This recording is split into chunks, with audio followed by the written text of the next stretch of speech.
Alkisah di sebuah desa di negeri Cina, hiduplah seorang lintah darat yang sangat kejam. Demi menumpuk kekayaannya sendiri, ia meminjamkan uang ke penduduk desa dan menagih bunga sangat tinggi untuk setiap pinjamannya. Karena penduduk desa di sana sangat miskin, akhirnya mereka terpaksa meminjam dari lintah darat tersebut. Setiap hari, ada saja ulah si lintah darat ini. Saat menagih bunga pinjaman, ia akan menggunakan kekerasan. Jika si peminjam tak bisa mengembalikannya, maka ia akan mengambil barang apa saja yang berharga di rumah orang itu. Jika tak ada barang berharga yang bisa dijual, maka ia akan memukuli orang itu sampai tak sadarkan diri.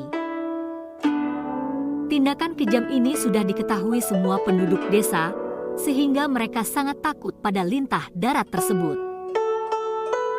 Suatu hari, seorang kakek tua yang miskin hendak melintasi desa. Si lintah darat timbul pikiran picik dan menghadang kakek tua itu. Ia meminta uang lewat kepada si kakek. "Maaf nak, aku tak punya uang sepeser pun," katanya. Si lintah darat itu pun segera menghujani si kakek dengan pukulannya. Untuk menyelamatkan nyawanya, si kakek kemudian mengarang cerita. "Nak, aku tak punya uang.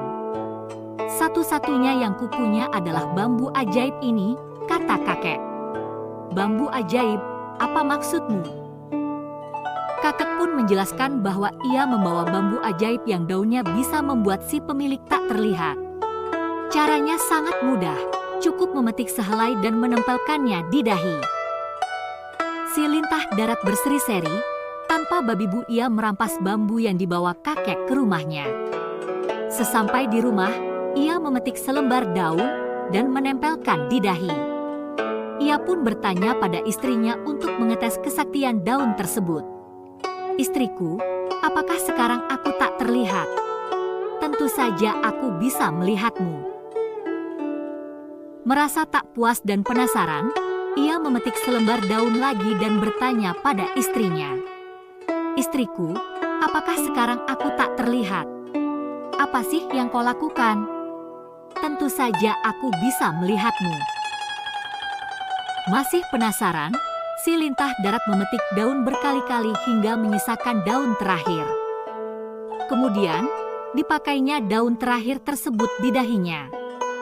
Dan ia kembali bertanya pada istrinya. "Istriku, apakah sekarang aku tak terlihat?" Istrinya yang sudah lelah akhirnya menjawab, "Aku tidak bisa melihatmu suamiku. Di mana kau?" Kegirangan melihat respon istrinya, ia pun pergi ke kota. Menghampiri semua toko dan merampas uang serta makanan di sana. Ia pun kagum pada dirinya, karena tak seorang pun menegur atau melihatnya. Tanpa ia sadari, ternyata penduduk di sana memang merasa takut kepadanya, sehingga mengabaikan semua tingkah lakunya. Suatu hari, seorang pangeran lewat di desa tempat tinggal si lintah darat. Mendengar pangeran akan lewat, si lintah darat yang haus kekayaan itu timbul niat jahat. Karena ia sudah tak terlihat, ia bisa melucuti semua harta kekayaan pangeran. Lantas, ia bergegas menghadang pangeran di tempat yang sepi. Di sana ia mengendap-endap menjalankan aksinya. Belum sempat mengambil apa-apa, ia disergap para prajurit pengawal pangeran. "Beraninya kau hendak merampok pangeran? Kau akan dihukum mati karena ulahmu itu," hardik pangeran. Ia pun dibawa para pengawal pangeran ke ibu kota untuk diadili. Di tengah jalan, ia mengenali sosok kakek tua yang pernah dirampoknya itu. Ia tengah asyik bercerita pada kawannya bahwa ia telah menipu seorang lintah darat kejam dengan pohon bambu yang ditanam di pekarangan rumahnya. Nenek moyang mengatakan, mereka yang serakah dan bodoh mudah tergiur oleh harta dan akan menghalalkan segala cara untuk mendapatkan harta tersebut, tetapi mereka tak akan pernah berhasil. Untuk itu, ambillah apa yang menjadi hakmu dan jangan menghalalkan segala cara untuk memuaskan diri dengan harta.